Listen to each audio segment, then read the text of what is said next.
All right. Welcome, everyone, to week 5 of the No BS Homebuyers live series.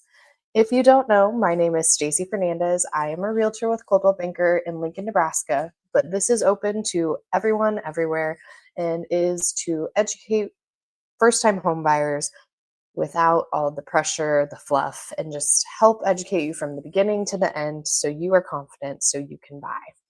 So, again, welcome to week 5. We are going to be talking about the 5 pillars of home buyer readiness. These 5 pillars are just something that you can kind of gauge where you're at in your process to determine what it is you actually need to be doing to become home buyer ready. Um, because we're going to cover this topic because a question I hear all the time is, am I actually ready to buy a home? And that's a really great question. And by looking through these 5 pillars and seeing where you're at, this will help answer it. So let's just understand from the get go that home buying readiness isn't a yes or a no. It's a combination of a few things lining up so that way we feel confident. And if we don't have a couple of them lined up, that's what we need to work on. So, we need to talk about readiness not being about perfection because everyone thinks, oh, I have to have the perfect credit score. Oh, I need to have the perfect amount in my savings account, and it has to be at exactly the right time. If that were the case, no one would buy a home ever. So those things just don't line up. Maybe pick two. But understanding that we don't have to have this perfection can help us move past what gets us stuck and even trying to look and see if it's an option. So, real readiness is about stability, awareness, and making a plan. So, let's jump into the actual 5 pillars. And I like to break it down so that way, you know, if you're good in a couple of them, you're actually probably a lot closer to being ready to buy. But let's break it down. The first one being income stability. This isn't about how much money you make, it's more about the consistency in the money you make. Most lenders are wanting to see certain things when they're looking at your credit report, your income, and all of your paperwork. So they want to see a stable income. They want to see that for the last 2 years, you've been bringing in this income. That's why lenders really love W 2 employees that just get paid consistent income, like just salary based, because those are really easy to analyze. The ones that get a little bit more complicated are commission sales or 1099s, self employment, all of those things. So, really, what they want to see, all of those incomes can qualify, but they want to see that it's been consistent and stable. Another thing they're looking at is 2 years of work history. Um, and if you have lapses in your work history, they want to know why, because there are acceptable reasons. Maybe you had a medical issue where you physically could not work for a month or two, so you didn't have pay for a month or two. Um, Other things they want to see is that you're not necessarily switching career fields. So let's say you're a teacher and then you become a nurse. They want to see 2 years within that type of career field, just to show consistency and that you're able to maintain that stable income. And it's not just oh, you had a good year. Um, and then predictable pay. They just want to see that you are consistently getting paid every month, every week, every 2 weeks, however it is. They just want to know that it's consistent. And sometimes I've had clients that have like jobs that they get base pay and then they get overtime pay. Well, the bank's typically only going to count the base pay because the overtime pay is not very predictable. So, income stability is very important to a lender. And those are kind of the big three that they're really looking at. Is it stable? Is your job? Do you have history in it? And is it predictable and easy to confirm? So, if your income is steady, this pillar is probably very solid for you. Um, where we tend to run into issues is self employment. Um, that's really a huge one. Like I said, hourly pay, overtime pay, and all of that stuff. If you have those situations, that doesn't mean you can't get qualified. You absolutely can. But I would personally prepare a little extra time and prepare some more paperwork and justification for things because they're going to be looking a little deeper into your finances to make sure that you truly are qualified and that they can underwrite your loan. Because the worst thing that could happen is they say, "Oh yeah, you're totally good," and then you get a house under contract, and then they're like, "Well, actually, we need this, and this," and then, "Oh, this doesn't work." So we like to know these things ahead of time. And if you are in a maybe less stable, quote unquote, income situation, just prepare a little bit more time of dealing with the lender and making sure your pre-approval is very solid. Okay, so we have hit pillar one, income stability. Pillar two on the five pillars of homebuyer readiness would be your credit awareness. So last week we did talk about credit, how it affects your loans, and um, what credit scores actually mean and what they do for you within a loan. And if you remember, you don't need to be perfect. You don't have to have perfect credit. You just have to have some sort of credit. The better it is, the better your loan is. But the second pillar is really just being aware that credit exists and what yours looks like. Know your range, understand if something's hurting you, if something's helping you, and what you can do to continue to improve that. So then it makes your lending a little bit easier and cheaper. So really, credit awareness, the second pillar, isn't that complicated. It's just being in the know, understanding what you got, and understanding what you can do if you need to improve it. Pillar number three, cash flow and savings. This is where readiness really lies. I would say this is probably one of the most important pillars, and it is, can you afford a monthly payment and still live your life? So you're probably already paying rent, and so you're paying something monthly. But if you had a mortgage within that price range or even a little more, are you still going to be able to afford your life without, you know, being in the red, house poor? So it's about affording your life monthly and then savings, because savings aren't just about a down payment, they're extra breathing room. When you buy a home, we call it Murphy's Law. Well, it is Murphy's Law that something will go wrong. So you really should have some money in your savings account. I think the average American doesn't even have $2,000.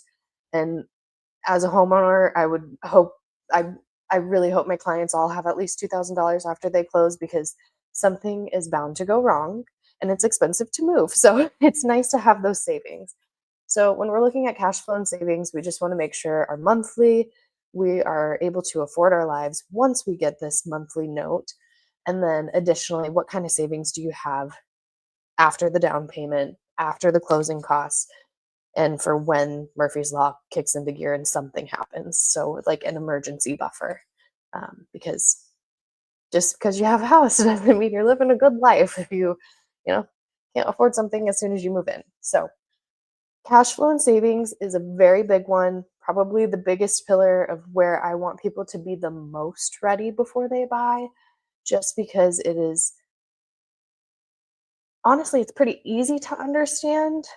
It's just numbers, but it's about confidence and making sure you are good to go once you have bought. Um, Pillar number four, lifestyle and timing. So this one tends to get overlooked, um, but it really does matter. If you want to buy a house, I want you to ask yourself, are you planning to stay there for a few years? If you plan to up and move to a different state in a year, it's probably not the time to buy a house.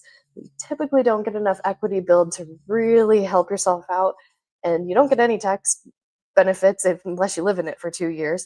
Uh, okay, any capital gains tax benefits if you unless you live in it for 2 years. So if you're going to move in the next couple months or year and you just can't stand the place you live, maybe it's not the time to buy. Um, and then why do you want to buy? Do you want stability or flexibility? Are you tired of your neighbors upstairs in your apartment? Do you just want to be able to have a place for your dog, put them in a fenced yard and not worry about everyone else?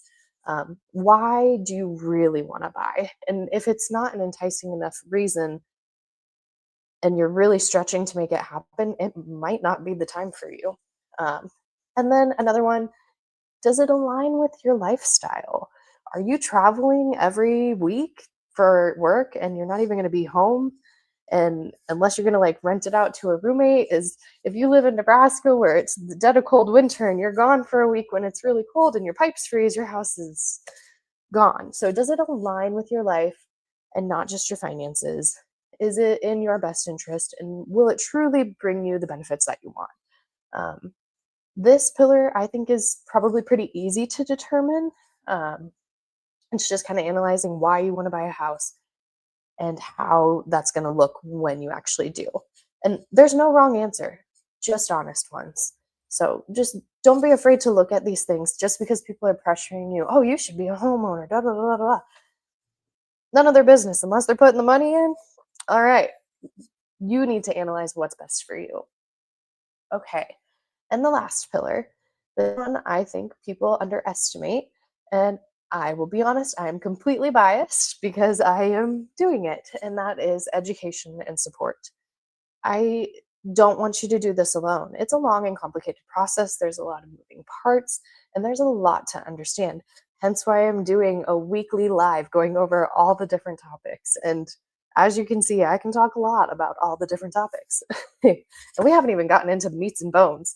So, my fifth pillar, the education and support, is very important. You need to know the process, have a trusted agent, have a trusted lender, and understanding what's coming and what is supposed to happen is going to make a huge difference in your success of buying a home and your confidence after you do it. Um, Really, it's all about your team. So make sure you've got the right one behind you.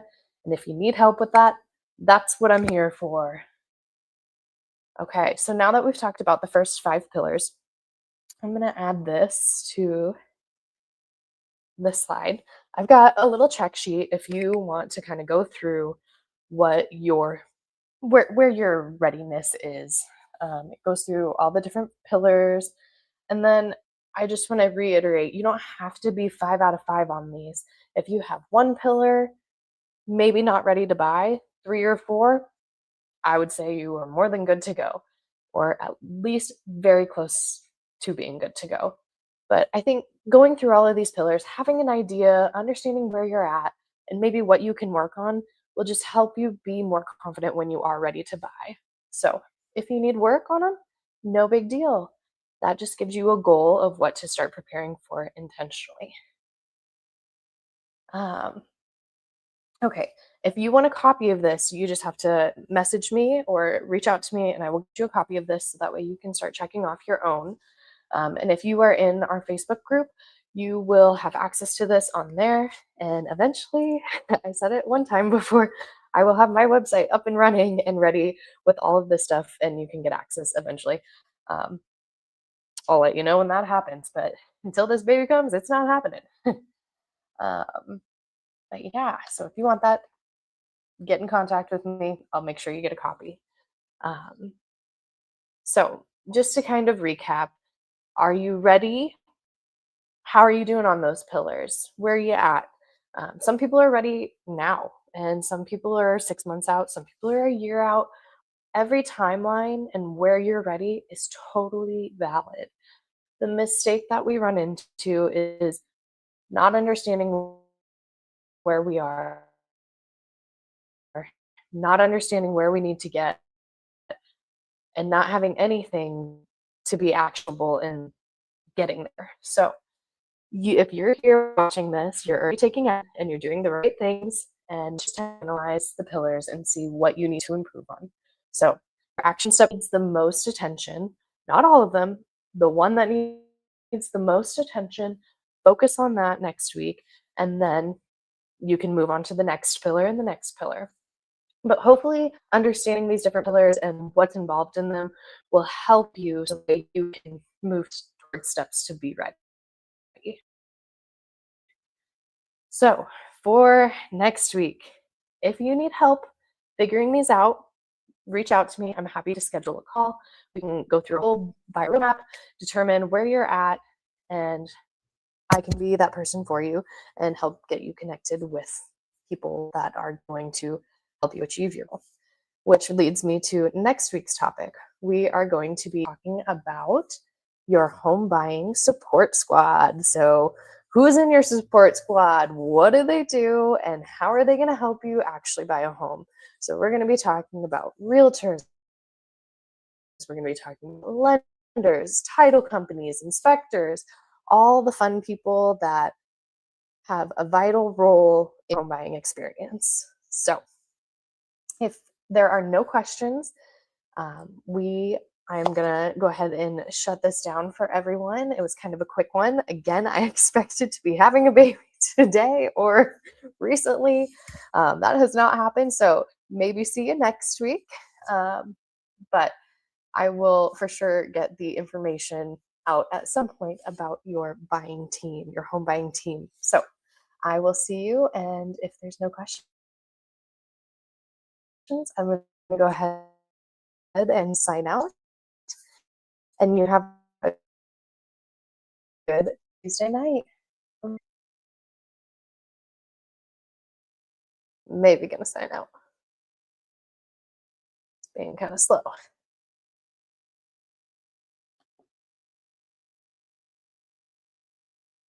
Uh-oh.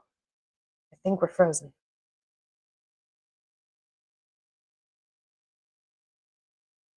All right. Maybe it will end now. Goodbye. See you next week, maybe.